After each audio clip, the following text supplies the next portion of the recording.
Sorry, I gotta get into. You didn't even comment on my beautiful lighting, Parker. You see how beautiful my skin is? The microphone is like up, like it's literally pointed up. It's kind of funny. All right, let's do this. Good morning, good afternoon, or good evening, Elevation Nation. Whatever time of day that you are listening to this, we hope that you are doing well. Today, we have a guest on who I have known since I was a very small boy, and Sam met her in college. Marissa Robinson joins the Elevation Nation podcast. So, a little background for you all. Marissa got her undergrad degree in Human Development and Family Studies at the University of Maryland and a master's degree in Clinical Mental Health Counseling from Johns Hopkins. And now she works as a psychotherapist at myTherapyNYC. Her specialties include depression, anxiety, relationships, life and career transition, intimacy issues, sexuality, family issues, and addiction. And it sounds like a lot of those things are things that 20-something-year-olds deal with all the time. So we could not be more thankful to have her here today. Marissa, this is awesome. Come on, this is amazing. Yay! Welcome to the podcast. Thank you for having me. You did a lot of research there, Parker. I'm proud of you. It's very easy when you can just go to LinkedIn and read everything you need to know about everything in someone's life. Yeah, I'm excited. True. If I don't end up crying during this episode from the amount of beautiful mental introspection that we do together, I think it'll be a failure. So I'm hyped, Marissa. Thank you for giving us the time and Elevation Nation the time, because we're talking about a really important topic that I think is taboo and is coming to light a bit more, right? It's becoming a bit more common, a bit more acceptable to talk about, but I still think is sometimes questionable for young males, especially, who are taught to grow up and be tough and just go work and suck it up and be a man. And, you know, now people are starting to talk about it a little bit more. Parker and I love to talk about it because we both have felt and still feel lost, confused, and struggling sometimes with our mental health. So I'm really looking forward to learning from you and sharing a little bit more about some of the struggles Parker and I and you are going through as young adults in our 20s. Definitely. I'm so glad that you hit on that part of like masculinity and just emotions in general. I think that's just so important, and I'm just so excited. Let's do it then. Marissa, I mean, Sam and I know a lot about you. We've, grown up with you. But Elevation Nation may not know a whole lot about you besides my little background of you. So we like to start the podcast off with a nice elevator pitch. Who are you? Ooh. Well, in family science, we do not do elevator pitches, so you'll have to let me in. But I guess a quick overview is I'm Marissa.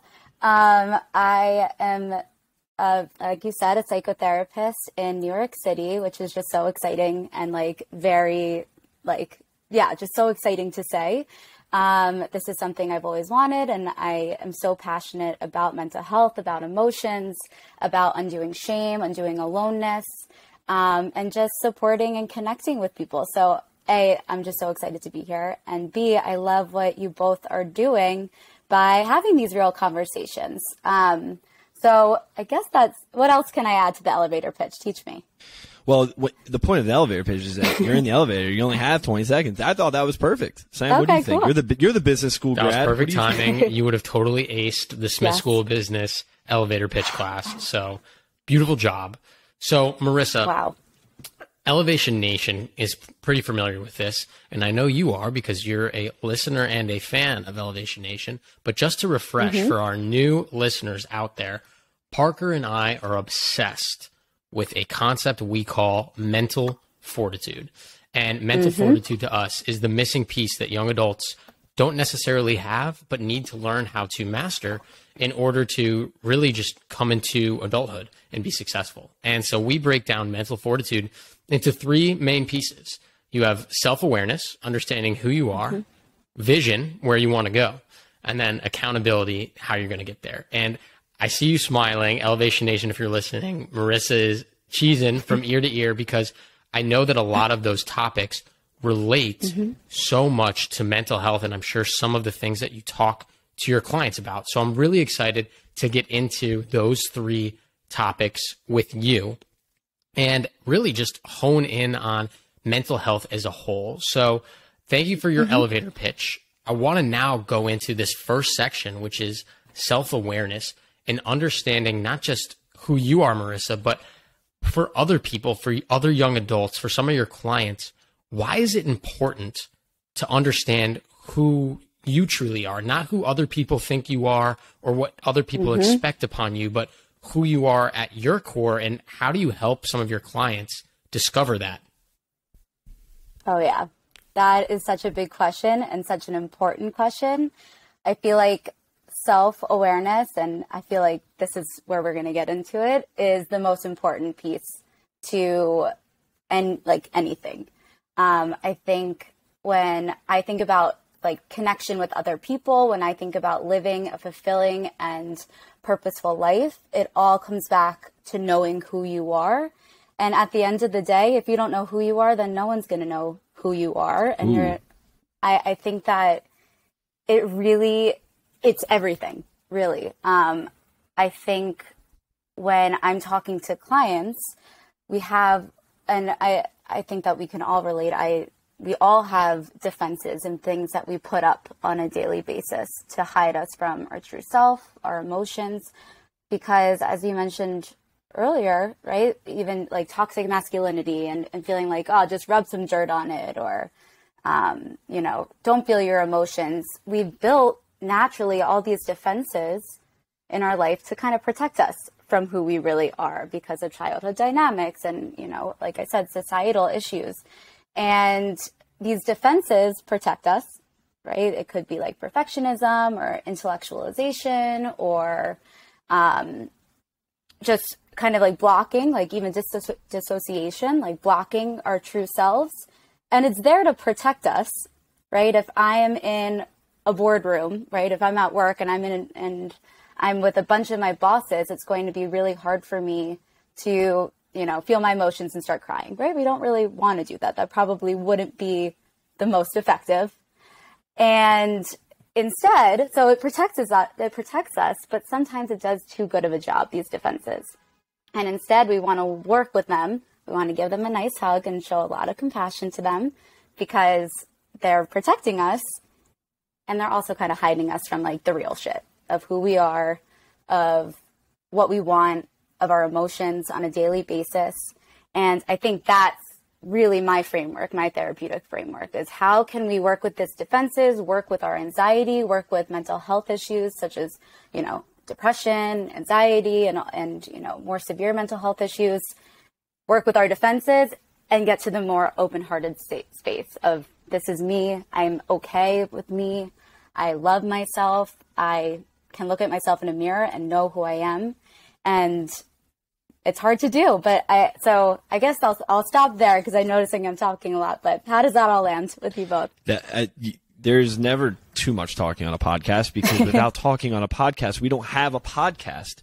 I love everything I love everything you just said. And I wrote some things down because I usually just do that to remind myself how to continue the conversation.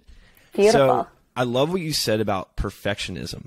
And I think perfectionism is such a interesting thing in a young adult's life. You graduate college, and Sam and I both say that, for many, college is you're on this GPS, essentially. You got people who are really supporting you. And I'm not saying after college you don't have people who are supporting you, but you're in a position in undergrad where there's a lot of guidance and there's a lot of people helping you get that way. And when you graduate, you join the real world. You may go to grad school like yourself or go right into the job. And for me personally, when I graduated, I felt as if I had to be perfect in my job. And what's really interesting is that with that thought in my head, I also had this grand sense of imposter syndrome when I was in these rooms with these really brilliant, smart people.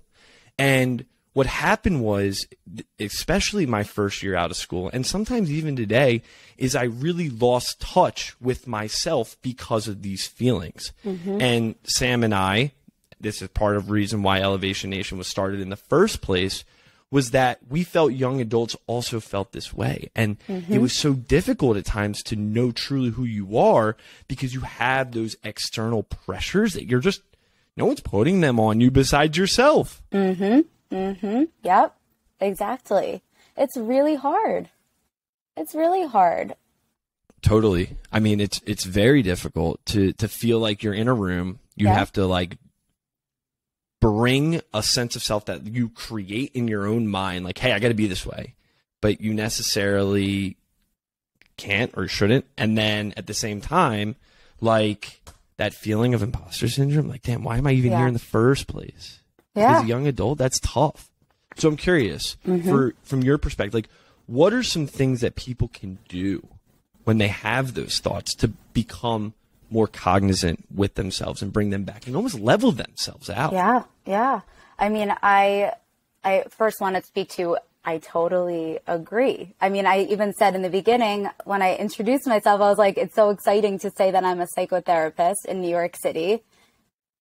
Like, come on. There's a little bit of imposter syndrome there. I'm like finally doing the thing that I'm so excited to be doing and I feel confident in. And of course, there are times where I have to tell my clients, I don't know. I don't know how to deal with that. I've never been through something like that. I can support you and be with you in your emotions. But for a perfectionist like me, like I definitely have some perfectionist tendencies. Saying I don't know to a client that's coming to me for like support is so vulnerable and scary. And I've been starting to find power in that because that's where the real conversations happen. When I'm fully with you and I'm saying, I don't know that answer. I can really sense this sadness, anger, whatever emotion I'm with, I hearing from you, but yeah, I don't know the answer. I don't know if there's going to be something to solve here. What's that like for me to say, And I think that's modeling. That's true modeling, right? Of me being authentic with both of you saying, yeah, I just don't know that answer. That doesn't mean I'm less of a therapist. That doesn't mean I'm less of a person. That doesn't mean I'm not great. That doesn't mean that I'm not successful. I'm not competent, right? It doesn't mean anything about me. And that's where we all get caught up. It's like, I didn't know blank, and therefore I am blank. Well, you're missing a whole landscape of all the other things that you are so great at and excel in. And it means nothing about you. It means nothing about you. So that's what I would tell a 20-something-year-old. And that's what I tell myself every day is, wait, let's be vulnerable here and say, yeah, I don't know that answer, but I'm going to try to understand the best that I can. And maybe next time I will know the answer. And maybe I'm really good at this and not this. And that's okay. You're a human. We're imperfect. Sam, I know you want to jump in, but I did want to say something before I forgot about it. It's like the idea of perfectionism almost blocks you from becoming vulnerable with the people around you because you don't want to show that you're not, you don't want to show you're an imposter. You don't want to show that you're imperfect, especially as a young adult. You want to show that you're bringing value to the table. And in reality, if you're not vulnerable with people, it's very difficult to connect, to grow, or should I say elevate. So yeah. Yep. And, I know, Panitch, I'm going to cut you off one more time. When I think about intimacy, I think about into me, I see. Right? So intimacy is into me, I see. It's not intimacy with just other people and other relationships in your life. It's into me, I see. I need to be vulnerable with myself and be self-aware and really do my own emotional work so that I can be vulnerable with other people, right? So I need to acknowledge, hey, I have some perfectionist tendencies because of X, Y, Z that happened in my childhood or experiences that happen in society or school or with friends, and say, okay, what's this perfectionism protecting me from? Oh, it's protecting me from me, my emotions. So I need to be intimate with myself before I can have intimacy and be vulnerable with anyone else. I have a lot of thoughts because I think this is incredible. But so, Marissa, how do you recommend young people in their 20s can go about having this tough conversation of figuring out who they are, and myself included, right? Like, I think I know some things I'm good at. I think I know some things that I like to do, but to be perfectly honest, like, I still have no idea what I like, what I don't like. Even with Elevation Nation, something that Parker and I are really passionate about. Parker and I are having this conversation today, trying to figure out, like, well, what parts do I actually enjoy? And maybe it's, you know, I'm waking up on the wrong side of the bed, or because I'm not in my routine, I'm not feeling like the right way about things. But sometimes, not just in your 20s when you're starting your first job, but this happens continuously throughout your life. Of it's difficult to know exactly who you are. And I think that's amplified as well when we have social media where we compare ourselves to other people and we think that's who we need to be. And then in addition, we are all raised in communities and by families who also, you know, pass on their thoughts of who we need to be. So how do you break through all of that excess noise to find who you are at your core? Yeah. It's a hard question, right? I mean, go to therapy, come see me.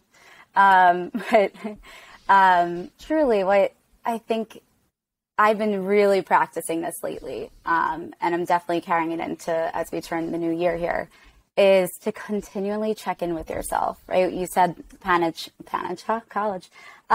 When you feel really good about something, like, what do I feel good about, right? What really excites me about Elevation Nation? What really feels passionate about Elevation Nation? We need to check in with ourselves and say, when I'm really excited about something, I feel, you know, butterflies in my stomach, right? Or if I am really happy about something, I feel really light and I feel really energetic and I start talking a lot and I have a smile on my face. Our somatic sensations tell us when we feel really good about something. So kind of going back to intimacy, right? Into me, I see. We need to check in with our body and our physical sensations and say, kind of lean into that. Give ourselves permission, because it doesn't come easy, considering all the stuff that we have to get through, right? Our defenses and anxiety, and even just like noticing, hey, I should check in with myself. To get to, oh, wow, I'm feeling so good and excited talking to Marissa right now, right? I really like doing podcasts. Which Sam does, everyone. Right. Sam likes doing podcasts. Yeah. I'm not saying he doesn't like doing these podcasts every week. So, Panitch, let's check in with you now. How are we feeling? Let's check in with your body. I feel good. I'm smiling. And I'm Got some feeling validation there, Sam, intellectually didn't you? stimulated. This is the part that I definitely love. It's some of the other parts that are hard, right? Balancing finances, coming up with a strategy, trying to get people to like us, right? And there's all these outside factors that I think sometimes creep in and make you second guess yourself, right? And that's what's been cool about the podcast. Parker and I every week get to essentially stare at ourselves in a mirror, aka a computer screen, and remind ourselves why we do this in the first place, which is to talk to really cool and smart people like you, you know? So it's a nice way to check in with ourselves. And I think to kind of tie this back to young people going through adulthood, trying to find their jobs, maybe switching jobs, switching cities, getting out of relationships, figuring out their life, it's okay to maybe not know and need to take a step back and understand who you are. And I think that brings us to the second part of mental fortitude perfectly, which is your vision for your life, which is a lot harder to paint and a lot harder to get exactly right, but I think still important to think about, right? Because I think there are some times when it's easier to not do the work and to just suck it up, bottle it up, and go day by day and thinking like, all right, I'll deal with this later, right? And I think you probably see that a lot with clients who finally decide to come in and talk to you and you realize they've been having these problems for years. And if only they took a step back and painted that vision for what they wanted in life, maybe they could have figured that out earlier. So let's say we have someone who finally understands who they are and they come to you and they want to figure out, all right, Marissa, this is great. I've understood my emotions. I've given them compassion and a big hug for protecting me. And I know how to use them in my favor now. But what do I do now, right? I've dug myself into a hole, or I've gone on this path for the past 5-10 years. And how do I get out of that now that I've found myself? Do you help your clients kind of think through those next or first steps that they need to take? Definitely.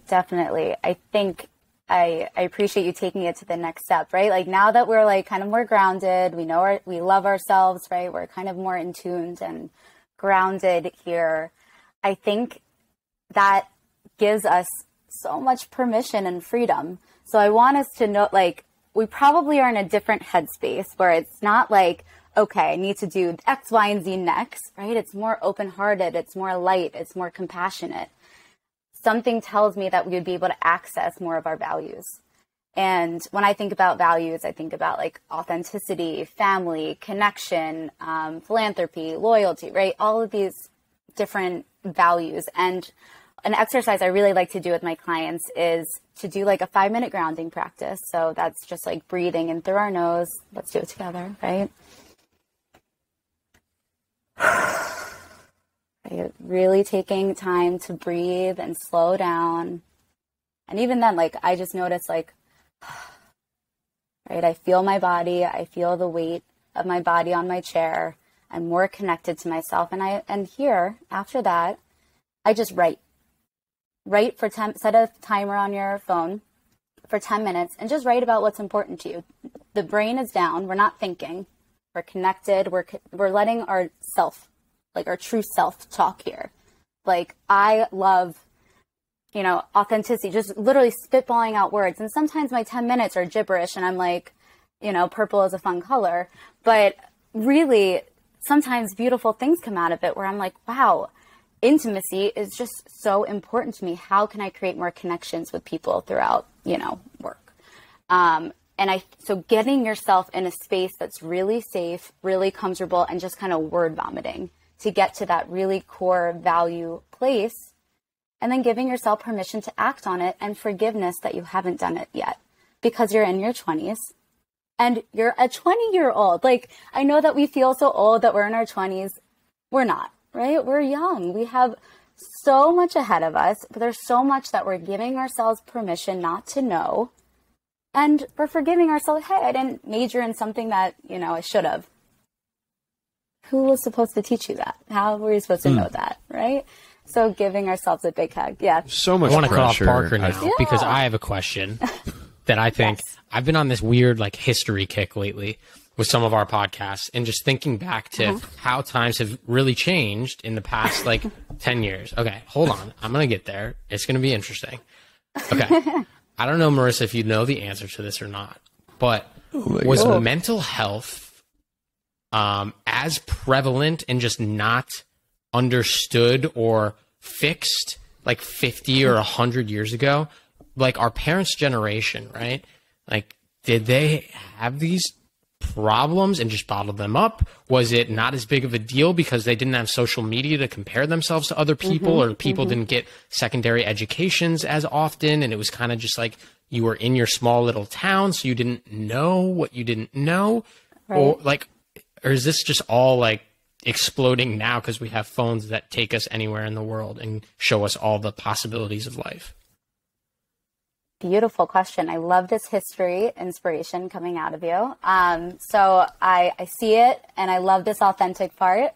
I think, I don't know research or anything, but I can tell you that it is heightened recently, especially from the pandemic, that anxiety and depression and, insecurities have definitely boomed. And I think that social media in general has played a key part in it, because here we are, and Parker, I think you mentioned this earlier, that we have mentors now, we have influencers, we have, this and that with the perfect body that's eating like this every single day and we don't look like them, or they have, they're making X amount of money as an influencer and I'm still paying off my student loans, and the comparison game leads us to a dark tunnel, right? Period. Where this is actually the opposite of intimacy and authenticity, right? Comparing ourselves further disconnects us from who we truly are and gives us less of that permission to say, hey, I'm me, I love myself, and I rock. And So I think that we've always had mental health issues. I think that they're just different now, right? I'm not in my 50s or 60s, so I don't know if I can truly speak to how it felt or what it would feel like, right? So I'm going to say I don't know, but I can tell you that probably there was mental health issues. And of course, we're still trying to break the stigma of mental health.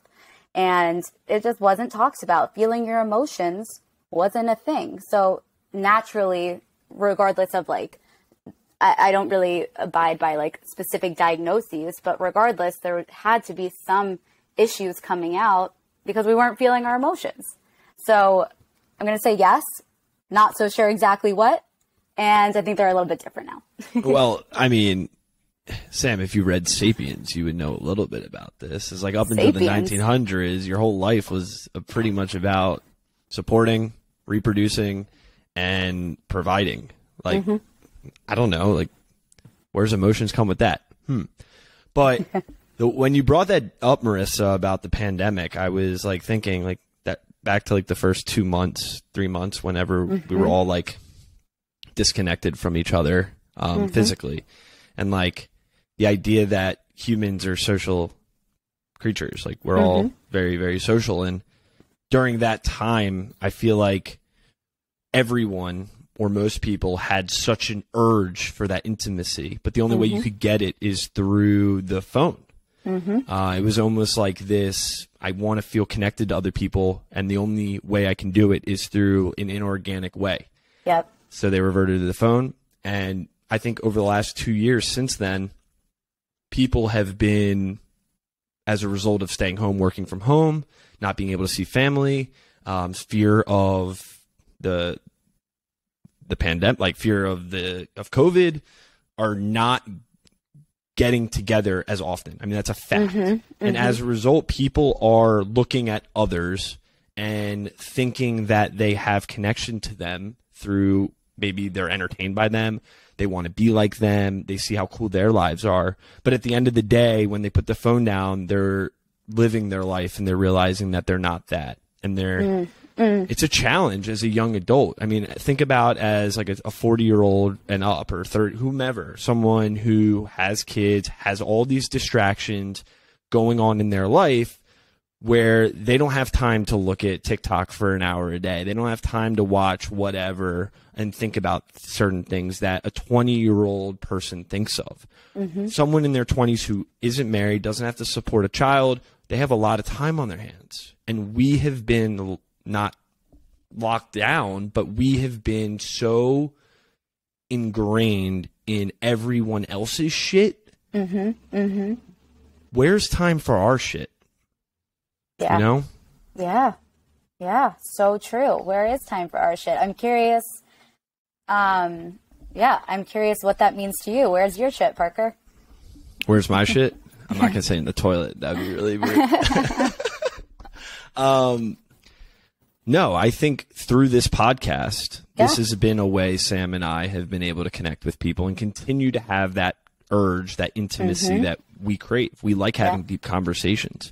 And from that, I mean, over the last year and a half, I think for me personally, I've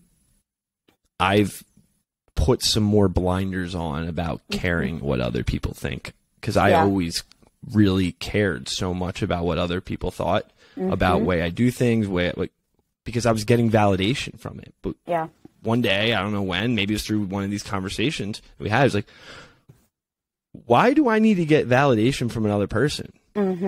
Like, why? You know, maybe I need to get it from my girlfriend because that's important to me. I value that.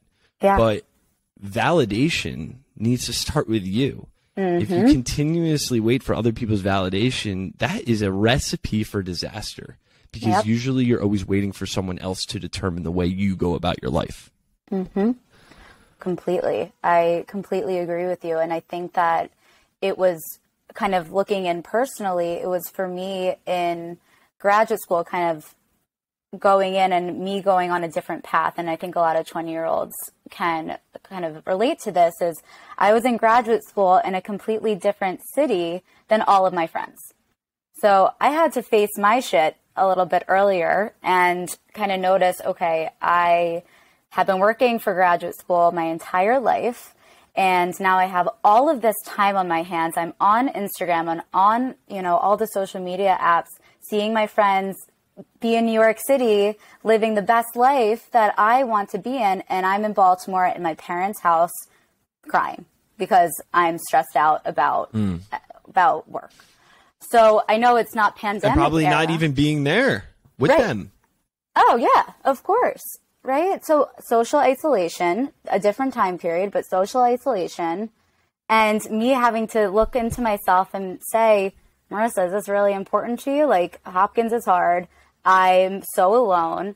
And what do I do about it? Right. And I had to have some serious conversations with myself and ask myself, who am I, right? Who am I? Who's Marissa? Why is Marissa doing this? What makes therapy so important? What makes this path so important to me? Why do I care that all my friends have Instagram stories and Instagram pictures together and I'm not in them? Why does that matter? I know who my true friends are. I know the friends that pick up the phone and call me and talk for 5 hours because they missed me and care about me. Why does it matter that, so-and-so posted a picture and I'm not in it? Right? Or I didn't get enough likes or whatever it might be. And so I think the pandemic era relates to that because maybe someone doesn't feel safe enough to go, out to a party, right? Because of our physical wellness. Or maybe they had to move out of the place where all their friends are. And now they're still there. They're still in their parents' house. I think yes, it sucks and it's shitty. Let's take it as an opportunity to find out who we really are and who we want to surround ourselves by, because everything else is fake and just noise. Sam, we've doing a lot of cutting off here. I just want to get this out before we continue the conversation, because this is a fantastic conversation. This is a very unique conversation that we've had on the Elevation Nation podcast. Whoa, I just stuttered. Authenticity. Yes. Whoa. So let's talk about work right now for a little bit. Is it the obligation of an employer to support everyone through these mental health challenges? A big employer. Sam and I work at a big company. A lot of people we're friends with work at a big company. And they provide us great resources. But at the end of the day, if Sam and I don't take it upon ourselves to use those resources, where have we moved forward? Where's the progress? It's at the end of the day, it's up to those relationships, the people we work with who want to support, who have to support us and feel that we're, create that bond and whatnot. So I'm just curious your take on that, Marissa. Yeah, I think it's kind of both. I mean, I love the idea that mental health comes from within. If you were forced to do something by your employer and you're not ready to have those conversations with yourself, which is okay, right? It's okay. Everyone gets there at a different time. I hope. If someone pushes you to do something, you're not going to really take it and run with it. So I think it's up to the employer up to a certain extent, right? I'm hearing that you do have benefits or you do have resources to go to that they make clear. And I think it's up to you, right? What do you want to do with your life? What do you want to do? Do you want to have an authentic life, or are you surrounded by people that care and are kind of facilitating that? I think it's really sad to think that it's up to you, right? I think that causes a lot of people anxiety that okay, this is in my control. I can do it. And for someone who is really struggling, I think it's hard to take the first step. Yeah. But I don't think it's going to help if you're not ready, if you don't take it upon yourself. So I think there's liberation in that aspect. It's once you can get to the point where, wow, I can take this upon myself and make a change in my life and see my vision start to, arise in front of me. That's pretty cool. That's pretty nice when you can actually see and feel that way. Yeah. All right, Sam, back to you. Oh, don't worry. That was beautiful. I wanted to ask a little bit, Marissa, about our third pillar of mental fortitude, which is accountability and tying that back to mental health. So like Parker just said, our employer has some pretty good resources for our mental health. And one that I take advantage of every 2 weeks is meeting with a therapist. So I started going to therapy thanks to my employer who covers it, which is awesome. And I have a great therapist who, again, ironically enough, I don't know if I've told this story before. My first therapy call, I was like, all right, I have this like whole mental fortitude, Elevation Nation podcasting. Like I really should try therapy, like kind of be hypocritical if I don't at least see what it's about. Right. So I go into the call. She's a lovely woman. Maybe she's listening. I don't know. Shout out Priscilla. And you're shouting her out her name. Jeez. Throwing her under the bus here. I mean, I don't think it's a bus. I think I'm putting her on a pedestal with all the amazing things she's done for me. That's true. So anyways, gotta call Priscilla. Exactly. She's awesome. So I get on the call and I say, hey, I'm not sure if I'm going to be like any of your other clients. I don't really have a problem that I'm trying to fix. I just see mental health as something similar to physical health, and like going to the gym, I want to go to a therapist to work on my brain. And so I came in with that, and she said, okay, that's awesome. That's great. Like, tell me about yourself. And then I started like talking, and I didn't shut up for 45 minutes. And I realized how crazy my life is and how many different things like I want to improve and work on.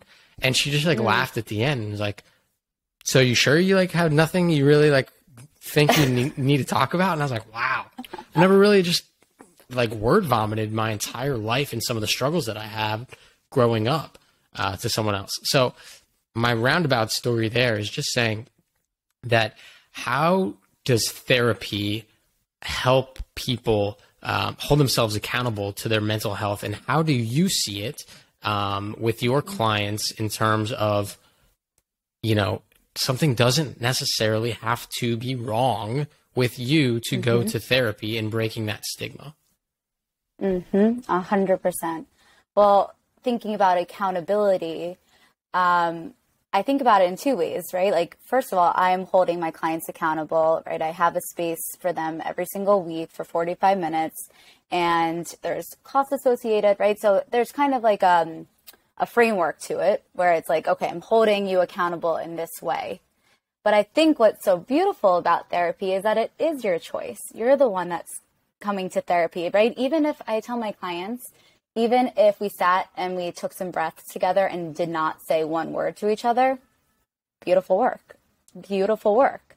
You showed up for 45 minutes just to connect with yourself and be, right? And so it's not I kind of take myself out of accountability because, once again, kind of like we said about the employer, if I'm pushing you to come, well, I'm not you, right? I'm not you. The work comes within you, and you showed up today for 45 minutes. We could talk about movies. We could talk about whatever you want. I believe any work is good work when we're just sitting and being grounded and being connected with ourselves. So yeah. Sam brought up, no, I love it. Sam brought up, I just keep thinking about The Sopranos. Like, I don't know if you've seen it, like Tony Soprano. I have to see There's it. such a fear that like someone's going to find out that he goes to therapy, and he just continues to show up at therapy. It's just like this big mafia guy. It just keeps coming to my head. I'll put it on my list. I'm not comparing this to any way to what the conversation. It's just funny. But I think what I was trying to get at is the idea that like what Sam was saying around like you go to the gym to lift weights and work on your physical body, and men in particular love going to the gym and working on their body. And I feel like men in general just fall short in working on their mind, which is I think equally, if not very much more important than any physical part of your body. The mind is the thing that you live with every day. Why do men in particular, why do young men in particular, in your opinion, struggle with coming to tune with themselves and holding themselves accountable? Like, damn, I actually like am pissed about that. And instead of deflecting this, like maybe taking a step back and be like, maybe I should do something about this for myself rather than use that mentally tough I'm going to be mentally tough. I'm going to get through it, and just keep pushing it down a darker hole. Yeah. Yeah. I mean, I'm curious, Panitch, I'll throw it to you. What do you think kept you from therapy? I think it was this notion that none of my problems were big enough. I thought in my mind, right, like I went to a great college. I, have my parents and I have my brother and, I got a job, and who am I to complain or bring up issues in my life when there are people who are sick or are going through serious trauma that need a therapist? Like, why would my life even compare to theirs to need therapy? And it was that shift in my mind of therapy is not like going to the emergency room. Therapy is like going in for an annual physical or going to the gym, right? It's maintenance, it's preventative, not, what's the other word I'm thinking of? Reactive? Thank you. Reactive. Thank you, Parker. I don't know. I just proactive, reactive, whatever. Yeah, that's reactive. That'll work. It's definitely reactive. It'll work. Right. And like, so I needed to have that shift in my mind. And again, for any guys that are out there listening, or girls that are listening to this and are like, all right, I want to take that first step. I also had a therapist that I didn't like, that I tried. And I think that was something that I had a gap in going to therapy for like 8 months. I tried a couple sessions with this girl, and I did not like her. Like, she literally held her phone. She didn't know how to work FaceTime, and she put her thumb over the camera for like the first 25 minutes of our session. And I was like, okay, this is not going to work. And it really turned me off to therapy. And it was taking a step back, again, realizing that it's more like the gym than going to a doctor, and you need to find the right fit, just like you need to find the right gym vibe that fits your personality, right? Like, I'm not going to these macho builder gyms because I'll get intimidated and they're all way bigger than me and throwing around weight. Like, I'll go to a normal gym, right? And it's like, you have to find the right fit. That can take time. You also have to realize that it's maintenance, it's preventative, and everyone has things that they can and should work on. And I think, my message to young people, boys and girls, but specifically young men, is I saw a really funny tweet the other day. I think it was on like Washingtonian Problems or something, which is like a DC Instagram account. Did you just say you looked at a tweet? It was on Instagram, so it wasn't actually a tweet. Don't get too excited, Parker. I'm not on Twitter. Marissa, Elevation Nation, like, I've been trying to get Sam on Twitter for over a year now, and he would have just made me so happy. But of course, I think I'm going to delete all social media. But anyways. Yeah, you could have just lied. I don't lie on Twitter. You know that. Okay, Damn but right anyway, this Instagram post retweet said, like, you know what's really sexy? Guys working on their mental health, right? And it was like, it just made me laugh that, like, all these guys, like, go to the gym, throw weight around, seem so upset and, like, push down their emotions and then, like, don't deal with them. So yeah, I mean, it's not like I've solved the problem. I still have a lot of things that I struggle with. Parker sees firsthand. Like, I text him weekly and complain about shit that's going on in my life, and I'm still working through it, right? And I think it's like going to the gym every day. I'm not going to wake up one day after some therapy session and be like fully fixed and confident in everything that I'm doing in life. But hopefully it'll help me get just incrementally elevated and better each session that I have. Yeah. And I'm going to jump in, Marissa, real quick. I'm with Sam too. I go to therapy as well. And what I've learned over the course of the last 6 months of me going to therapy is the idea that I have anxiety. I know I have anxiety and I struggle with it. And it's something that I live with every single day. Yeah. And what I've learned is that it's not going away. But by going to therapy and focusing on my mental health, I now have the tools and the resources to understand how to go about something that is probably going to be with me the rest of my life. It's just how it is, right? Yeah. So now that I've gone out and I've had the mental fortitude to overcome this fear of getting over and going to therapy, and then putting yourself out there to really understand why you're feeling this way, whatever, like this and that, and then now you have the tools, I feel as if like, wow, like, okay, it's back to the liberating aspect. It's liberating in the sense that, you know, if I about to give a presentation to my client and I'm freaking out beforehand, I know that I need to take a step away from the computer, meditate for 10 minutes, hold a ice cube in my hand and get back and squeeze that ice cube right before it goes. And then boom, I'm ready to go. And that's the power that I found in therapy. Beautiful. I love those tools. I also want to take it one step further and ask you both, how is it to feel your emotions that create the anxiety, right? Anxiety is something that it's a buildup of our emotions, right? So I'm not sure, I work from like more of an emotional lens, right? I'm hearing a little bit more CBT on both of your lens, right? Like tools and techniques on how to cope with your anxiety. That's beautiful. And I want to celebrate that. I love the ice cube, and I do jumping jacks with my clients in session to like, I learned the ice cube on TikTok, by the way. I found that out, and then I went back to the counselor, and I was like, hey, this works. And she's like, keep doing it. I'm like, yeah. No, there's research behind ice cubes. I'll pause. But regardless, I'm curious because we're talking about kind of masculinity and rub some dirt on it. Don't feel our emotions. That's what causes our anxiety when all of our emotions are kind of like blunted together. It causes anxiety, it causes depression or other mental health issues.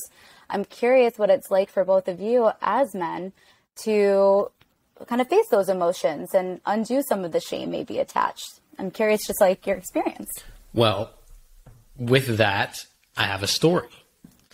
Marissa knows. I knew you would. Story time with Sam. I wish I could make that alliteration. This is a podcast. Sam story time. Supposed to entertain people? No, it's a quick one. But I think, Marissa, you know this well. Parker and I have always, I think, maybe been a little bit more in touch with our own emotions from a younger age, almost to perhaps a fault, right? And I think, at least for me, I think I've had a little bit less of like tools and techniques to cope with things. I've really gone into like my fears with my therapist and like why I have these thoughts and feelings around like failure or running out of money or not reaching my full potential or regret, right? Like all of these deep rooted emotional pieces. And I think, you know, for me, I grew up in a house where like, emotional intelligence was acceptable. You know, both my parents are pretty open with their emotions. And I think that helped. But I do think that societally, we have these stigmas for young men around not being okay with those emotions. And I'm going to be really interested to see with this next generation of kids, like, I can't even believe children are being born right now, but like born in 2021, which sounds absurd to say, what they are going to be like in terms of their emotions. Because I do think, thanks to people like you, Marissa, who are going into this field to make an impact and to bring therapy and emotional intelligence to mainstream society, that they're going to grow up with media, what influences them, making it more acceptable and not just acceptable, but like encouraged, you know? So we'll see. Hopefully, definitely. I hope we're moving in the right direction. I think we are, but I guess time will tell. I think we are too. Yeah, Parker. It's a social media, like the way you put it, like the next generation, such a double-edged thing. Like there's so much power in it and amazingness of connection and, you know, creating an idea and pushing that idea, but then also the idea that it causes depression in people's lives. It causes anxiety in people's lives. And it's like, what is, like, we grew up in it too. Yes, the next generation of young people, like they fully grew up in it, but we grew up in it too. We're part of that. Maybe we're a little bit on the tail end, but we grew up with that too. And I think our generation, our age in particular, is the first to really get into the real world and say, hey, we're here. We care about this a lot. And to your question, Marissa, about what was it, what got me there to therapy? Yeah. What was it? I was curious about your emotions, right? So we know the techniques, right? How is it to feel your emotions as a man in this time period? I have found that the more vulnerable I get with people, the more connected I feel to them. And I feel connected in the sense that they're listening and they care about what I'm going through. But then they also feel as if they can be vulnerable with me, building that bridge of connection. So, for example, in the workplace, not just talking about that deliverable or that work product that we have. It's learning a little bit more about their life, what they're going through. Maybe we've never even met in person because we've been remote for so long, but it's just becoming vulnerable so that person feels that they can be vulnerable as well.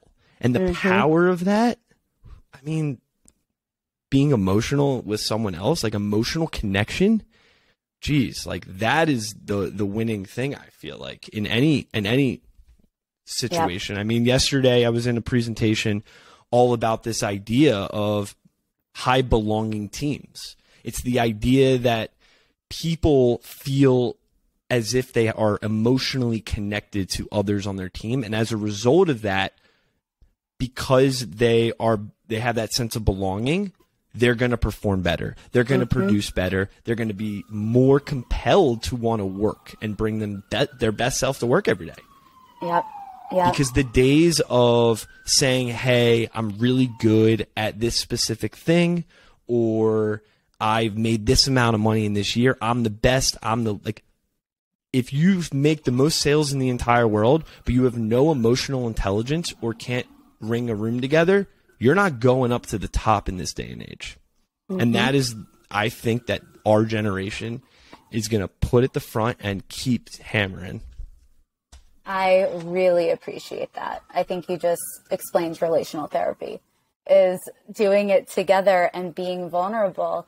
And I think that, as we said before, whether it's employers or people that we're following on Instagram, let's check ourselves and check in and be like, is this person making me a better person, right? Is this person setting the tone of vulnerability?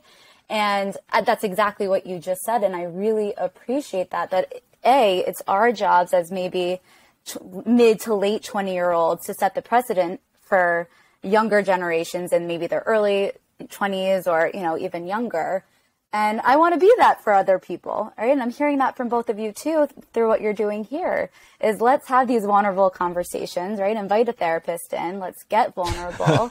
And hopefully someone's listening, hopefully a young man or whomever, because everyone deals with or woman, this, right? Whoever it is. Exactly. It's not just one type of person deals with it. So hello, person who's listening. It's okay to be vulnerable. Let's feel our emotions. We'll cry with you. Seriously. Let's do Sam it. and I will call you up. We'll have to meet you first, but we will cry with you. I swear.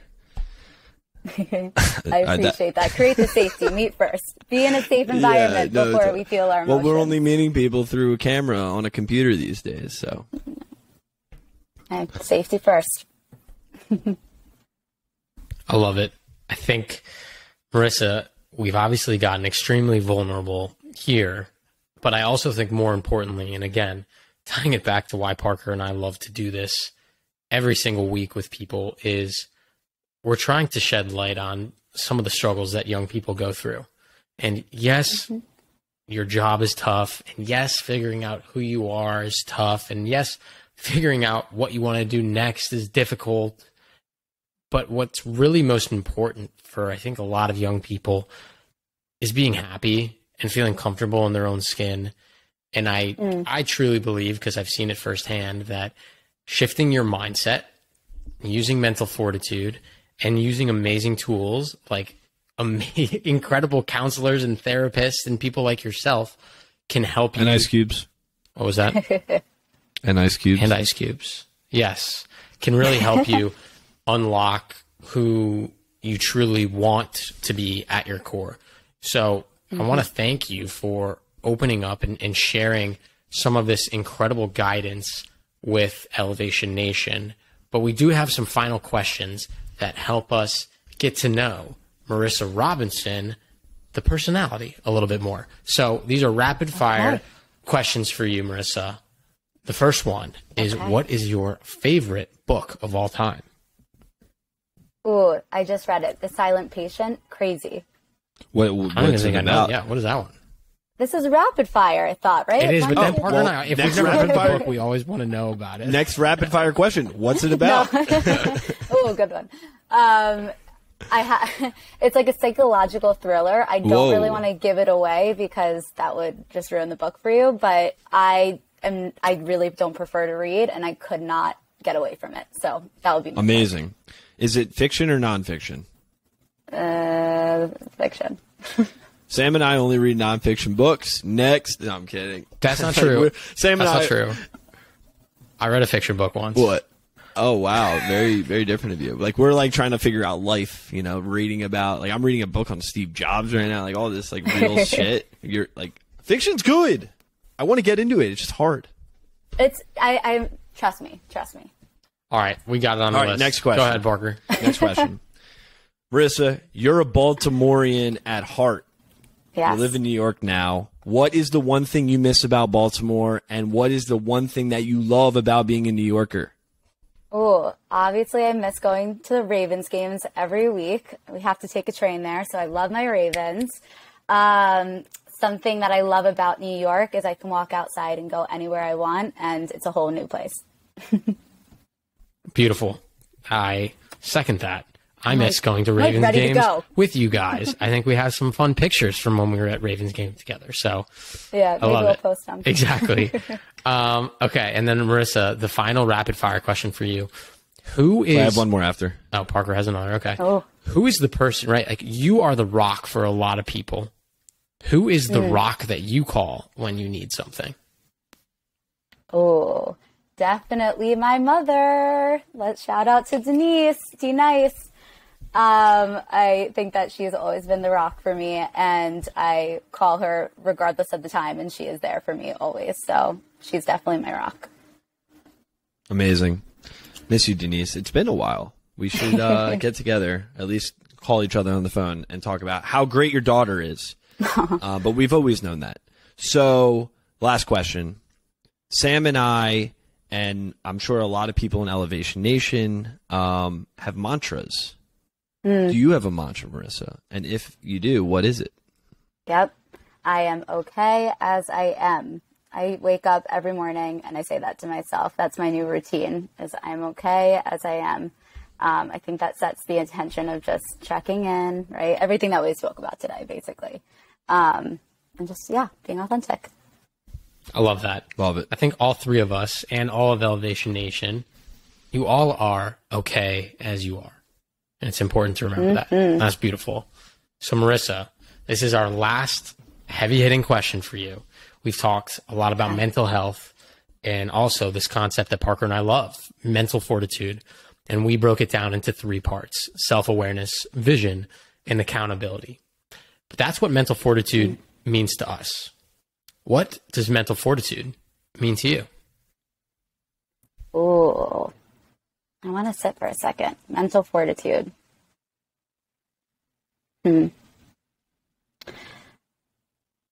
What it means to me is, I think, just like a framework to life, in the sense of just continually growing and checking in with myself. Like, we have these 3 different, periods of time, but they're not linear. And so I think, to me, it's just a continual growth mindset of checking in with myself each day. I am okay as I am. Self-awareness. What's my vision for the day? Oh, it's to, see these clients, make some space for myself, make a beautiful dinner for myself, and go to sleep. And then holding myself accountable each moment to moment that I'm continuing to check in with myself. So for me, I think it's like so fine-tuned, so small, non-linear, and just a moment-to-moment reminder to be your best self. Amazing. And when times are tough or times are great, you continue to remind yourself that you're always back to Marissa. It's amazing. Yes. Thank you, guys. This has been such a fun time. Obviously, we got pretty deep. We've been going for an hour, so that's crazy. But Marissa, I do want to say just like how proud I am of you. Obviously, we grew up together, and just seeing you grow up and live out your dream. Like, you've always been the introspective person to go to for anything.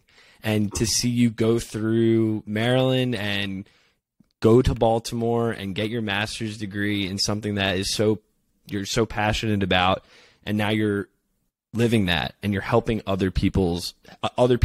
many people along the way. Like, it's just so empowering, and it's just amazing to see. Like, we're sitting here at 25, 26 years old, having conversations about life and how we can help others. And that's what it's all about. So,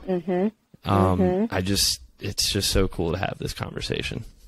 Oh, my heart. I'm giving you both a virtual hug, and I'm like remembering the little Parker with glasses sitting and we're playing. And I'm just like, oh, I feel so full, and I'm so grateful for both of you and all of our relationships that we have and all the experiences that we've had together. And I'm just so proud of all of us, right? Look at what we're doing, and look at the impact that both of you are making too. So thank you for having me. Thank you for creating mental fortitude. And I love you both so much. We love you too. And so does Elevation Nation. And on that note, until next week, peace. Bye.